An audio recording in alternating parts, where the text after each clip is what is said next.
Good evening. Hey, tonight we've got a fun bunch of questions we're going to go through on our live exam review. And tonight, of course, we have as our technical advisor and co-instructor, Mr. Dan Naylor, the owner of our school, and he will be chiming in if needs be, but the rest of you will be looking at, I don't know, we've got about 15, 16, 18 questions, something like that tonight. These are questions that, 18, that are very important concepts that if you know these concepts, you're going to be really glad you did. Okay, fair enough.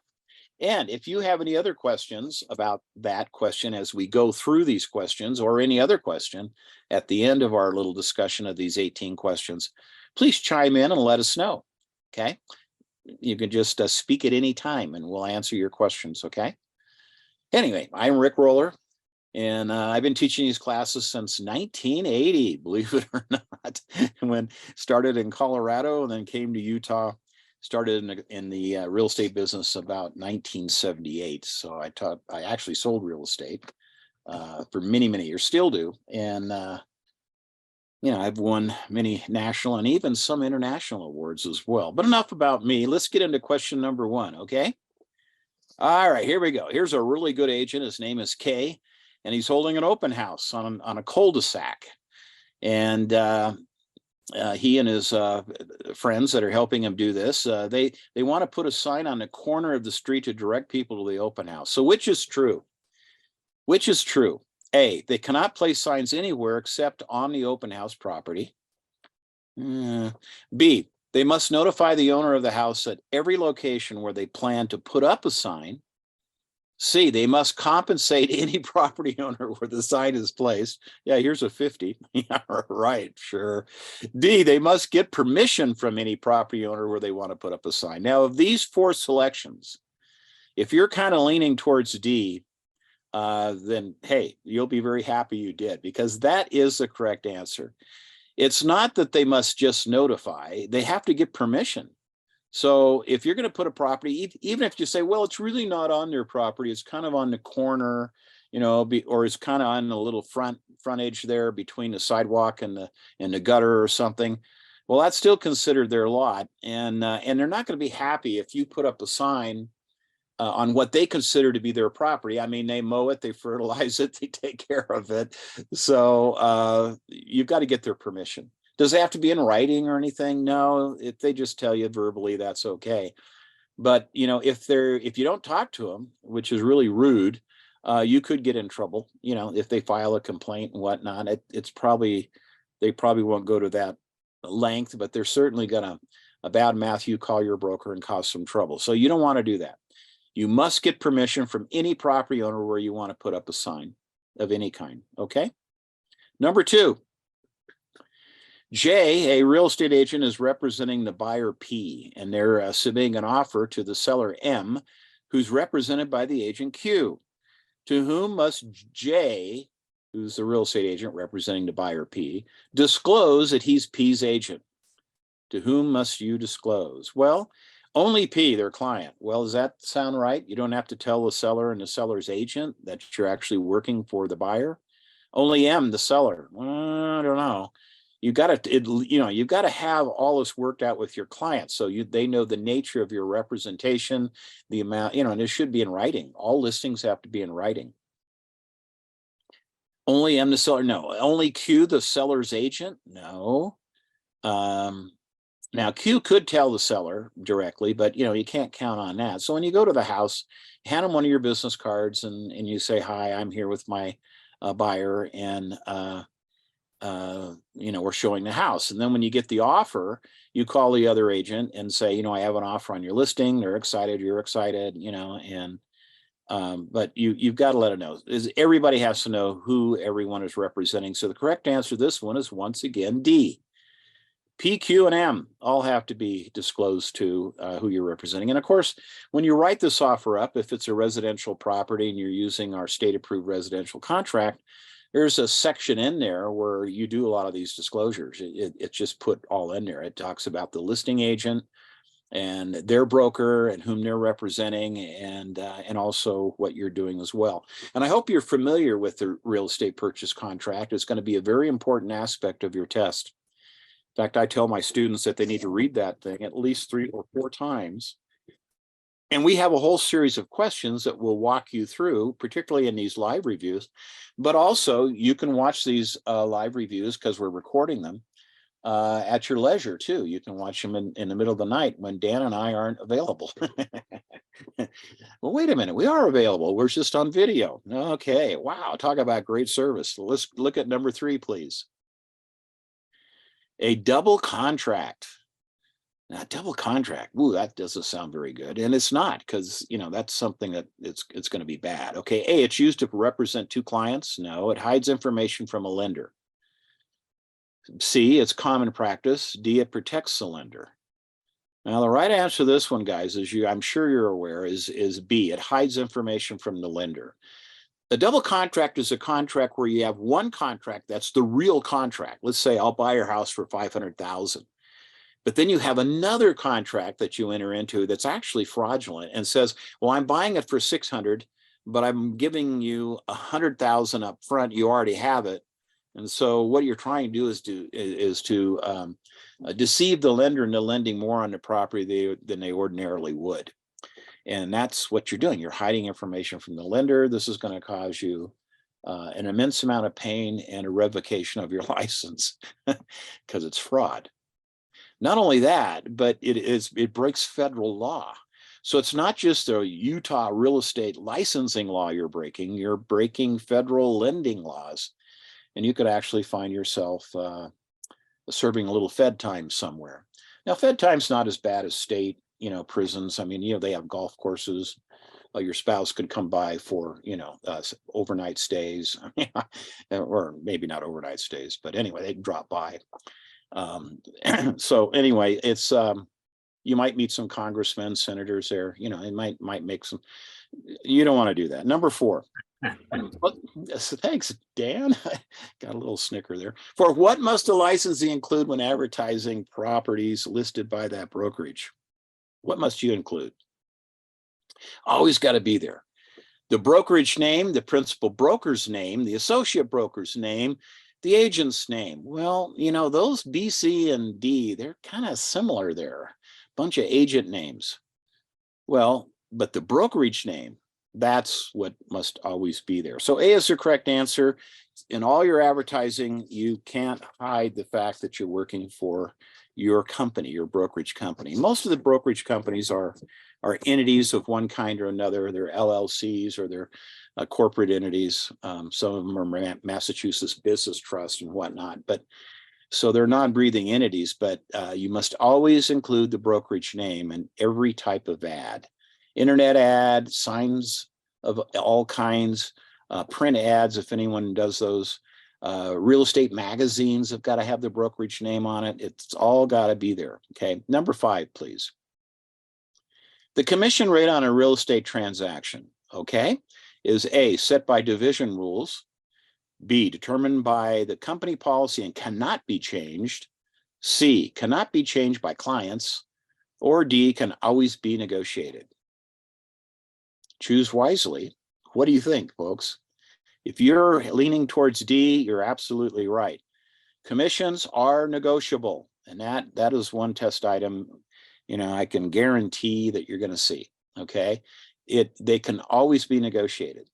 Now, you can tell them, well, that's our company policy.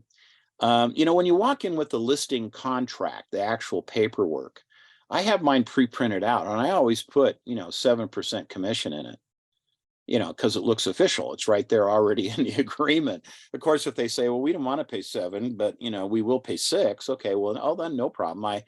My standard rate is 7, but I have another standard of 6.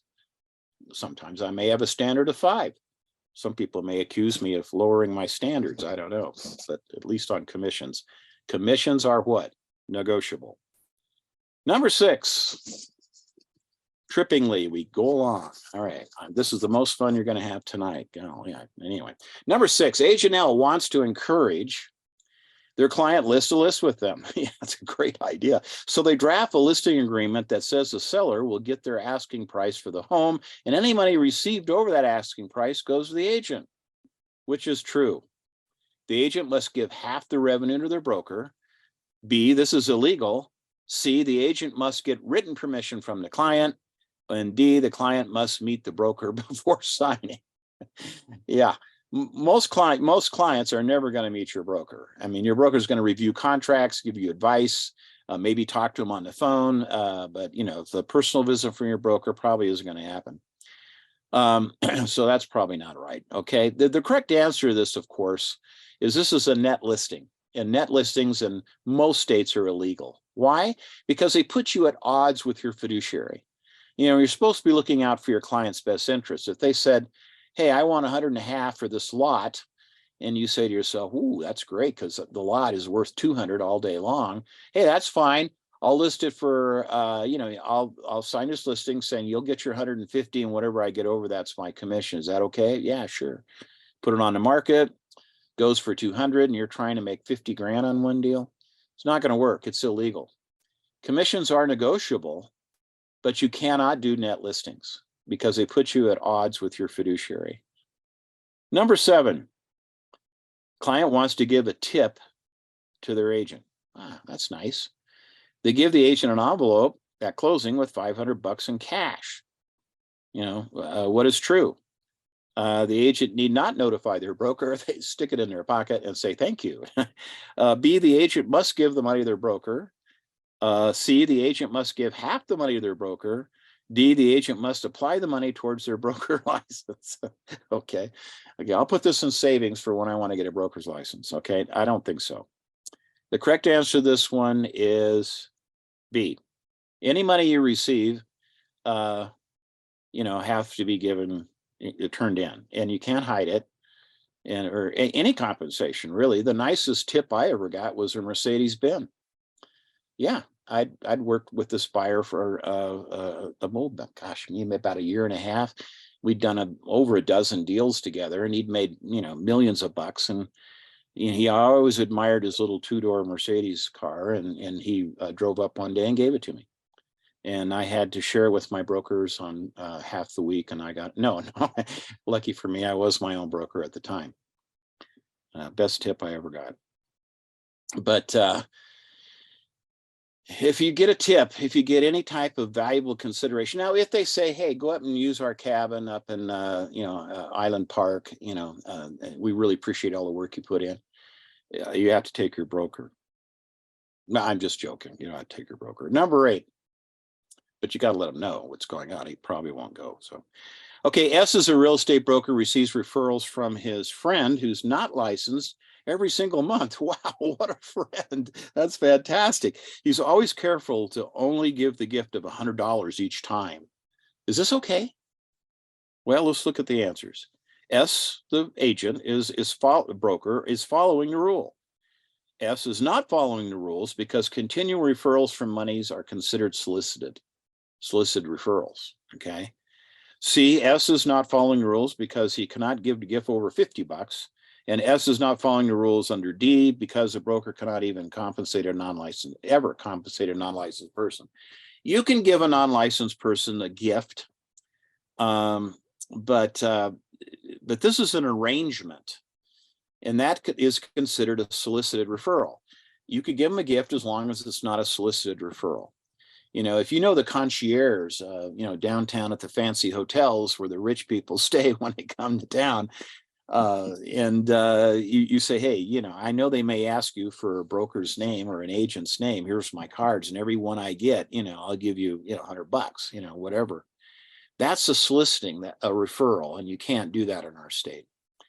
Now, if that concierge gets licensed, then you can send a referral fee to that agent's broker, and have an arrangement like that. I mean, you can have arrangements with brokers in lots of different states that, hey, when I get someone who wants to move to Florida, I'll send them to you. If you get someone who wants to move to Utah, you send them to me. Well, I wouldn't, work on Florida that much, but, the 3 states that people live in that own property in Utah and they live out of state, Number 1 is California, number 2 is Idaho, and number 3 is Arizona. So if you meet agents in those states, I would definitely ask them for their referral business, because they probably have people that either own property here now that might want to sell it in the future, or they may be, wanting to buy more, or they might want to even move to Utah. Those are the 3 states that I would work if I were you, if I was looking for out-of-state referrals.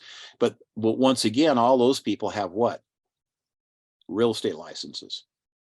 The trick on this question is that this person is not licensed, and you cannot have a referral arrangement with someone on a regular basis where every single month they give you a lead. Now, it would be worth it to you to get this guy licensed. Probably.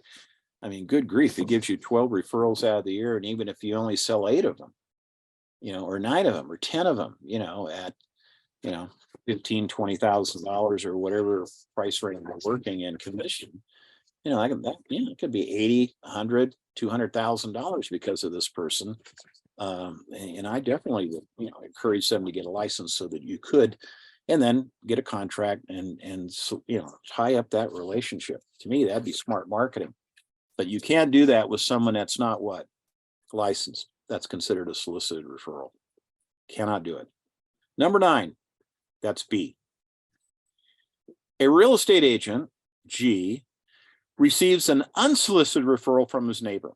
He gives the neighbor a gift of $500. What is true? Well, okay. A, G could have his license suspended. B, G is within division rules. C, G might get a receipt for the money given. He must get a receipt. Or D, G must be a broker to give a gift over $150. Well, the gifts are a little higher now. They're $250 now, aren't they, Dan? They got kicked up. Yeah, that's right. It's $250 now. They're $250 now. So, but the amount is not the trick here. The trick is A could have his license suspended. And it's not because he gave a certain amount of money, other than the fact that it was over $250. So this was an unsolicited referral. That's good. That's the first key on why this is okay. Where he messed up was he gave too much, and they're capped at $250. Okay. And if sending them up to your cabin in Island Park for more than $250, you might be careful about that, because someone might say, well, wait a minute, that was a gift for over $250. So I don't know, but maybe if you go with them up to their cabin, I don't know. Got to work that out. Of course, if it's a relative of yours, that's different. Number 10. Anyway, unsolicited referral, that was the key on that one. But when you got over 250, you're in trouble. Number 10, a client signs a listing agreement. What's true? Client represents the agent who represents the broker. The client represents the agent. You're the agent. They're not saying they represent you. Okay. Now that's kind of silly, isn't it? Okay, let's look at B. The agent represents their broker, who represents the client. Who owns the listing contract? When you get a listing, who actually owns it? Your name's on the sign. You run around telling anyone, hey, I got a listing. Oh, wow, Rick, we're so happy you got a listing. It's your listing. Wow, that's fantastic. Okay. But if you're working for a broker, who really owns the listing? Your broker does. So this sounds really good. The agent represents their broker. You always represent their broker, unless you are the broker who represents the client. Okay, that's good. That's warm and fuzzy. Hang on to that one. The broker represents the agent. The broker represents the agent who represents the client. The broker doesn't represent the agent. The agent represents the broker. D, the agent represents the client who represents the broker. Okay. Guys, obviously it's B. The agent represents their broker who represents the client. Okay. Agencies are a real big important aspect of what we do in our state right now. And things may change sometime in the future. A lot of our neighboring states have addressed this issue differently than Utah and the majority of other states, but that's just a handful of states so far. We'll have to see how things pan out over the years. But right now, your broker owns the listing and you represent your broker. And your broker represents the client, even though they will probably never meet them because you're doing the work. Number 11. Okay, in a real estate auction, the principal broker must, okay, now this is the broker now, your principal broker, and you're doing a real estate auction. Must they be the auctioneer, the one that has the gavel and does the, the chatter and the talk, and gets people excited, and that kind of thing? They must be the auctioneer? No. Most auctioneers, that do real estate, many of them have a broker's license, but most of them don't. But some do. I mean, if that's something that they want to get involved with. B, supervise the actual sale of the real estate being auctioned. Now that's warm and fuzzy. Hang on to B. C, assign a sales agent to represent each party.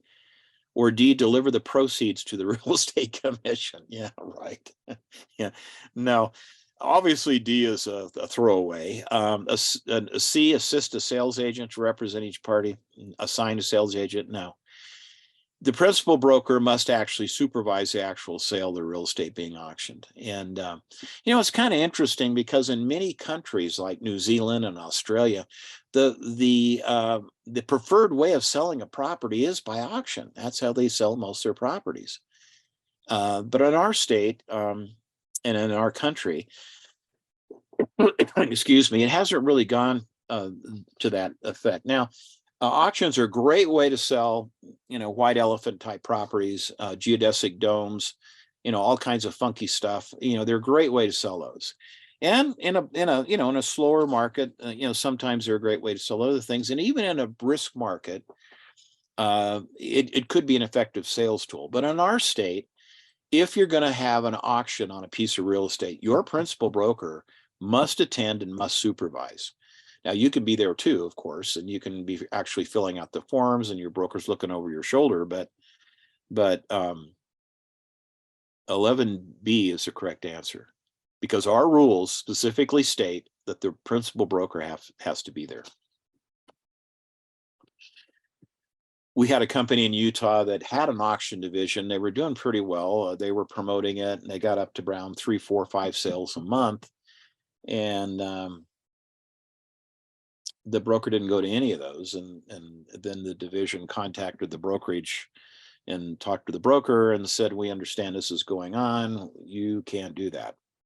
We're going to give you the division, the commissioners can give you a pass, even if you have clearly violated a rule.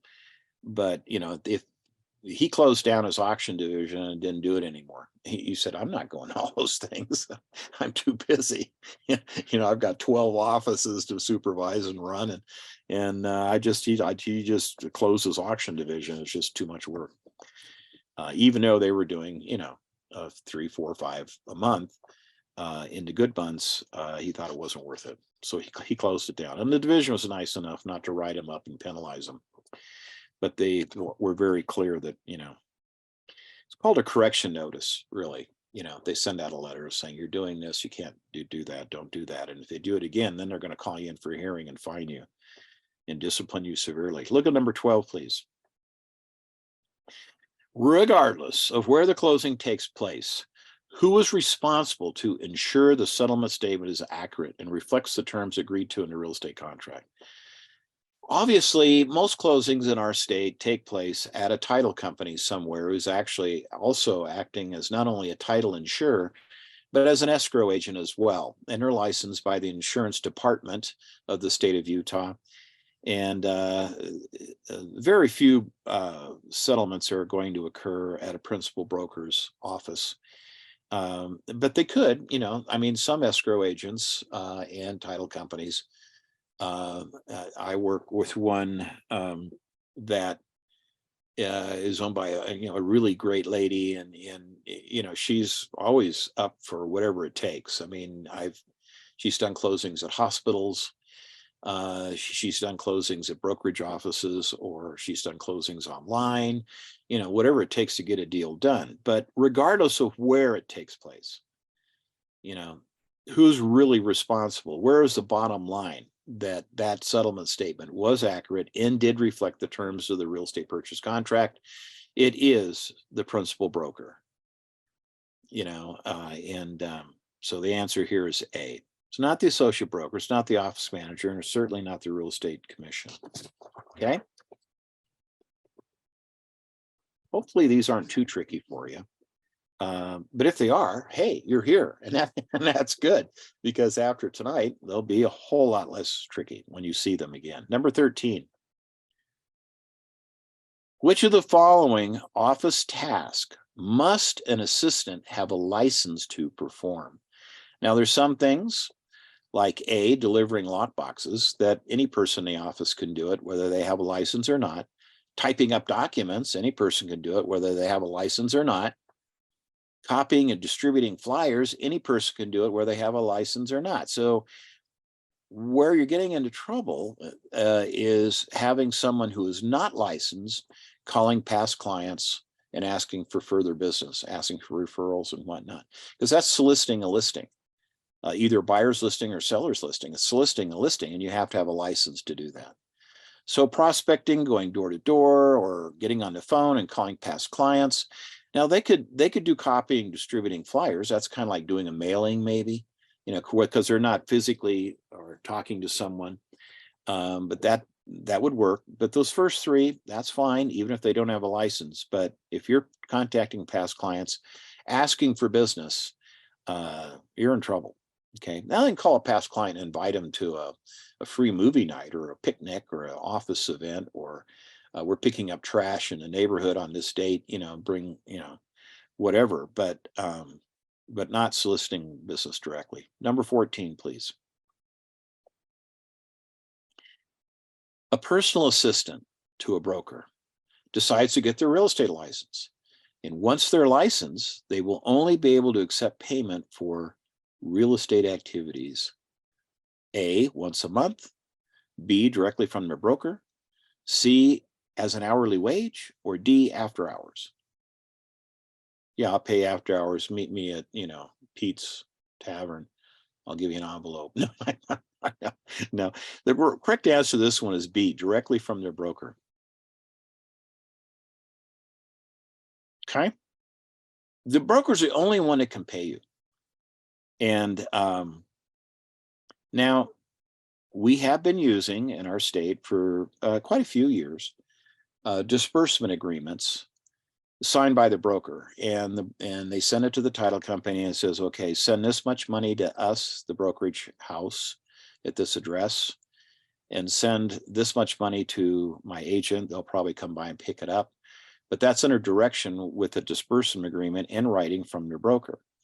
And I don't know, the division's having a little heartburn with that. We'll see how that's going to pan out in the future. But on the test, you're going to go for B, directly from your broker.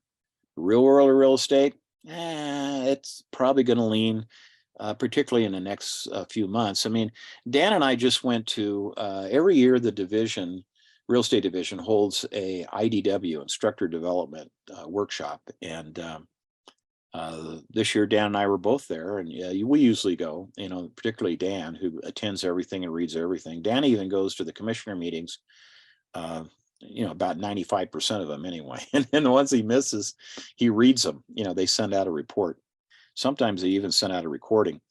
But anyway, the point is that at this last IDW, they were pretty, leaning towards the fact that they may not allow us to do the disbursement agreements anymore. We'll see how that all pans out. But for the test, the only person on the face of the earth that can hand you a check is who? Your principal broker. Okay.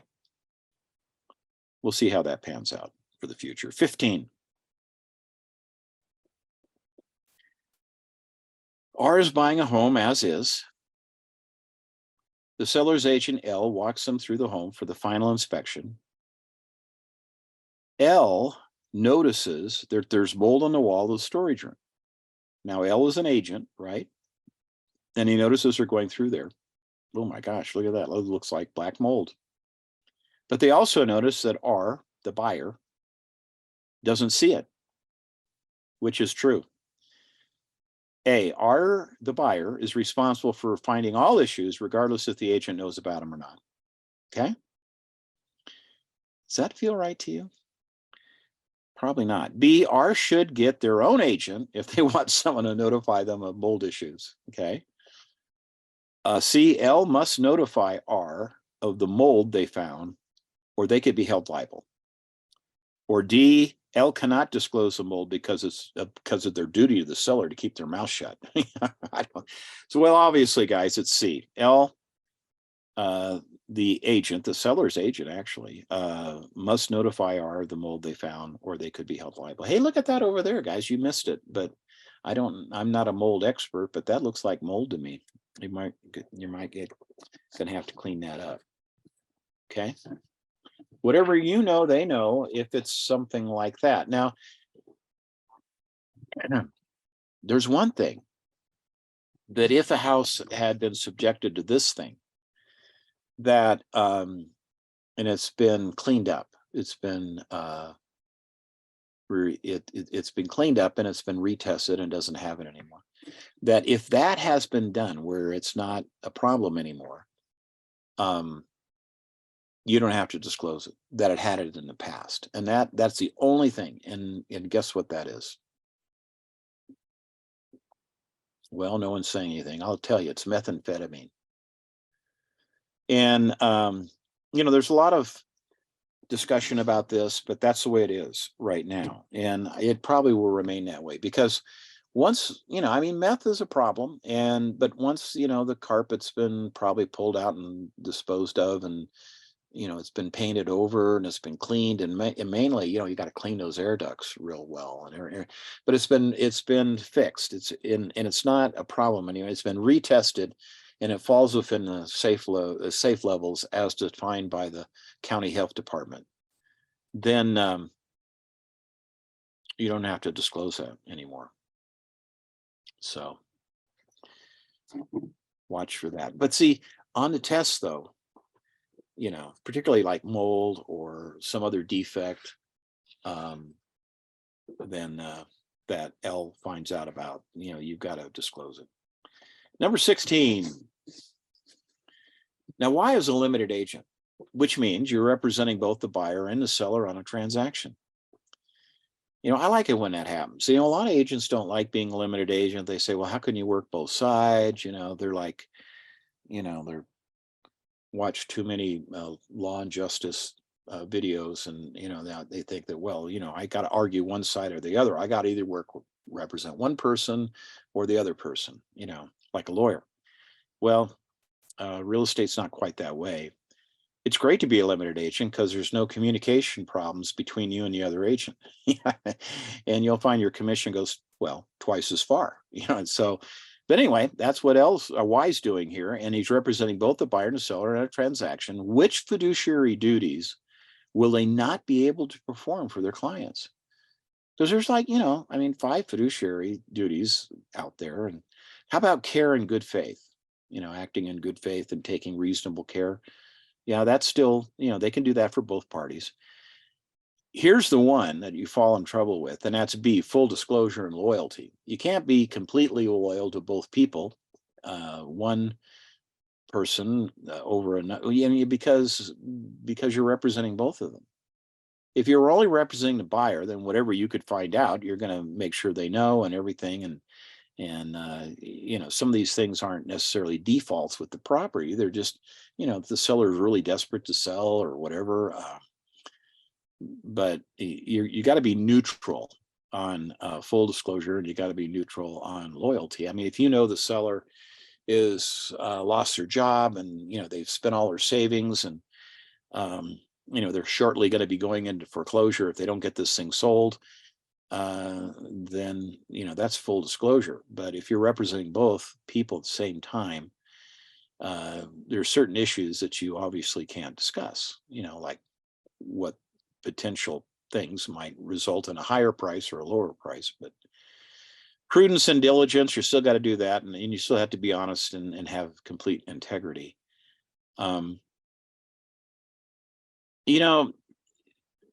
You're not a junior lawyer when you get a real estate license, and some agents think they're a junior lawyer. It's You know, sometimes sellers don't tell you everything. They don't tell you, oh man, we're certainly glad, Rick, you got our house sold. We really appreciate all your hard work and bringing that old, you know, that's probably why they listed it with me. They listed it with me because they thought I would sell it. You know, they've seen my signs all over the neighborhood. They're up for a while. There's a sold sticker stuck on them and then they're gone. And the people move and they're happy. And, you know, Rick, we called you because we had to sell. You know, I mean, we haven't told anyone, but, and we didn't tell you, but, you know, as they're leaving the settlement, you know, they say, but we're actually divorcing. And, you know, we just can't stand each other anymore. And it's amicable, but, you know, we wanted to split this up, but we didn't want people to know. Okay. Well, that's not something that, you know, you would had to disclose, but sometimes they don't tell you everything. You know, you're only their real estate agent. Come on, you're not their father confessor or whatever. Let's go to 17, please. Full disclosure and loyalty. Who can legally create a contract for the buyer and seller to use? Who can legally do this? Now, and that would be an attorney. You know, let's just give you the answer up front here. It's A. What about the real estate agent? Well, we're not in the business of creating forms. You know, we take a pre-approved form and fill in the blanks, you know, and now there is no form that, or I should say, not all our forms are pre-approved. We have sample forms that are not necessarily state approved. For example, our listing contract for buyers or for sellers, either one, is not a state approved form. It's a form that has been produced by the Utah Association of Realtors. And that form is something that the club that we join has come up with. If you work for a builder like Ivory Homes or, you know, one of the larger builders, they have their own form that was prepared by their attorney. And therefore we could fill out the blanks in that form. But the real estate agents, real estate brokers, and loan officers, if your real estate broker has their own listing form, they're not using the form that the Utah Association of Realtors has that, you know, we're welcome to use, but they wanted their own listing form, or you're working for a broker who is actually a builder broker, they'll have their own sales contract as well, but their attorneys prepared it. So if you're an attorney, you can prepare forms. That's what you're doing. But a lot of them have standard forms that they use as well. But the correct answer to this one, who can legally create a contract for a buyer seller to use, it's A, an attorney can. Not you, not your broker, and not a loan officer. However, we do have forms that have been pre-approved either by the Division of Real Estate and the Attorney General's office, or we have forms that have been produced by our Association of Realtors that we use quite often. And we just fill in the blanks on those. But starting with a blank piece of paper, no, we don't do that. Number 18. What contact can a real estate agent use for their client or what contract can an agent use for their client to purchase a home? Only the approved repsi, any contract drafted by an attorney or their client, only contracts drafted by their broker, or only contracts drafted by the AG's office or by the Attorney General of the state of Utah. Well, the correct answer to this is any contract drafted by an attorney or their client. And the two examples I gave you was a broker, of course, who has a custom listing contract prepared for use of his firm. And that's cool, you know, or perhaps a builder who has an attorney prepare a contract for the use of his products that he's putting on the market and selling his houses.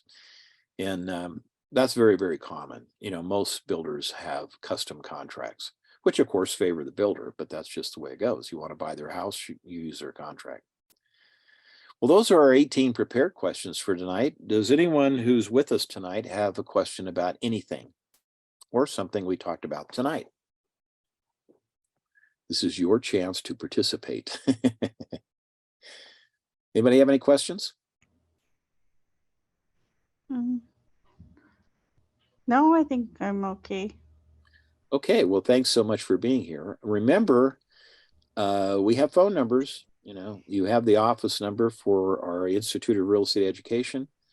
And my personal cell phone number is 801-556-8000. You're welcome to call me. You know, I have people that text me first and say, well, is it okay to call you? Yeah, I'm telling you it's okay to call me. Don't text me. And then, you know, I don't look at the text all the time. I don't have the notification button turned on. It drives me crazy. So just call. Hey, if I'm available, I'll answer the phone. And if I'm not, I'll go to voicemail and I'll get right back to you as soon as I can. But I want you to understand, Dan runs, I think, the very best school in the state of Utah. His questions are up to date. He puts a lot of hard work into these questions and running the school. He gets you credit bank fast when you're doing CE credit classes. He runs a great operation. And Dan and I both feel very strongly about you getting your license. It's a wonderful time to get into real estate. It really is. You know, the prices are coming down a little bit. They're retracing. The bidding wars are virtually over on houses where you're getting 6 or 7 offers. Yeah, the interest rates have come up a little bit, but there's still plenty of people that are rolling into this state from California, Arizona, or Idaho that have plenty of cash, and they're paying cash for these properties, or they're putting down great down payments. And there are people that have real jobs and make real incomes. And 6%, 6.5%, whatever. I mean, I used to sell, I've sold many hundreds of houses in 12% markets. And when the interest rate came down to 10 on my house, wow, I thought I'd died, gone to heaven. You know, these lower interest rates we've had at 2 and 3 and 4%, you know, guys, they're an anomaly in the market. They may come back, they may not, you know, but people still need a place to live. And real estate's still a fantastic opportunity. And whether it's residential, commercial, agricultural, vacant lots, whatever it is, it's a great time to get into real estate. And give us a call. We're very dedicated to getting you through the exam and also making sure you get a good start in real estate as well. Thanks for being with us tonight. Don't hesitate to call if we're needed, and we'll see you out there. Thanks, Dan.